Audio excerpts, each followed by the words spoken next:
Os pilares silenciosos da civilização moderna foram construídos não por alquimistas europeus, mas por mestres metalúrgicos africanos, cujo conhecimento químico foi sistematicamente apagado da história convencional.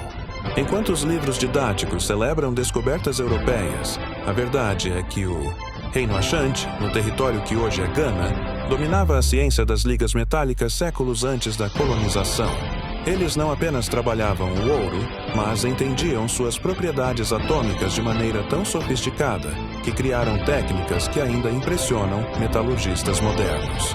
Esta é a história não contada de como a química dos metais moldou impérios, economias e resistência cultural. No século XVII, enquanto a Europa ainda tentava compreender os princípios básicos da metalurgia, os ourives do Império Ashanti já realizavam proezas químicas extraordinárias. Eles desenvolviam ligas de ouro com precisão matemática, misturando o metal precioso com cobre e prata, em proporções específicas que variavam de 18 a 22 quilates, criando assim materiais com propriedades personalizadas para diferentes usos. O detalhe fascinante é que eles conseguiam identificar pureza e composição de minérios apenas observando sua cor, textura e densidade. Um conhecimento empírico que antecedeu em séculos os instrumentos científicos modernos. A realeza Ashanti usava adornos de ligas especiais que mantinham brilho permanente, enquanto o povo comum utilizava ligas mais resistentes para ferramentas e instrumentos de trabalho. O momento mais extraordinário dessa história ocorre quando analisamos os pesos de ouro Ashanti, pequenas esculturas metálicas que serviam como padrões de medida e ao mesmo tempo como obras de arte. Estas peças demonstram que eles dominavam a fundição por cera perdida com tal perfeição que conseguiam criar formas ocas e detalhes microscópicos que desafiam a lógica. Tudo isso sem termômetros digitais ou equipamentos de controle de temperatura.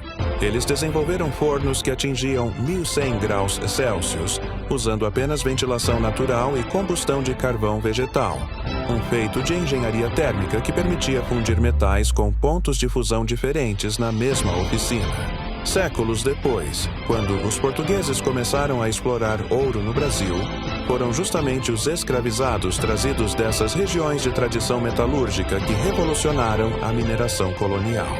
Eles identificavam veias de minério invisíveis aos olhos europeus, reconheciam impurezas pela forma como o material reagia ao calor e desenvolviam técnicas de refino que aumentaram exponencialmente a produção aurífera.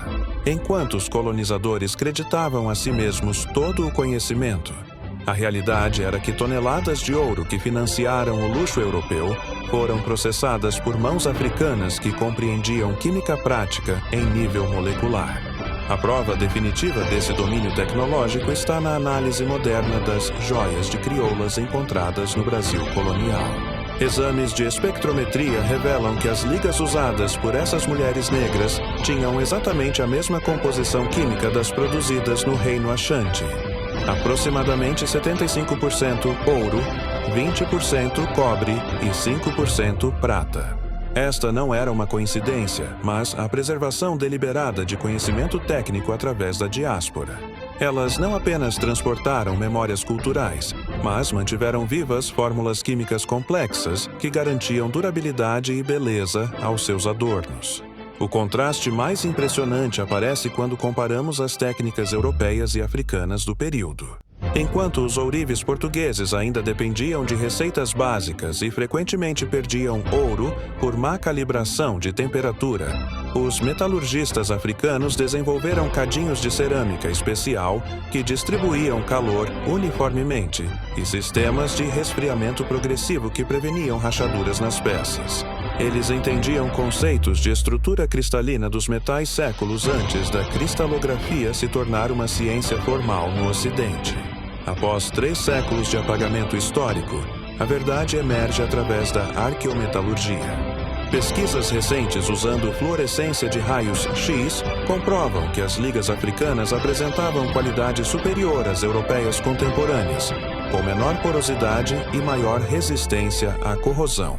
Este fato incontestável revela como o conhecimento químico foi sequestrado e depois atribuído a outras civilizações, apagando das narrativas principais as contribuições africanas para o desenvolvimento metalúrgico mundial.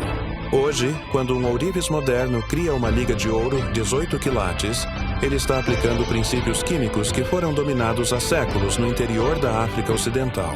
A próxima vez que você admirar uma joia de ouro, lembre-se que está vendo não apenas um metal precioso, mas o testemunho silencioso de uma ciência que cruzou oceanos e sobreviveu à tentativa de ser apagada. Essa história raramente é contada nas aulas de química, mas moldou fundamentalmente nosso entendimento sobre as ligas metálicas,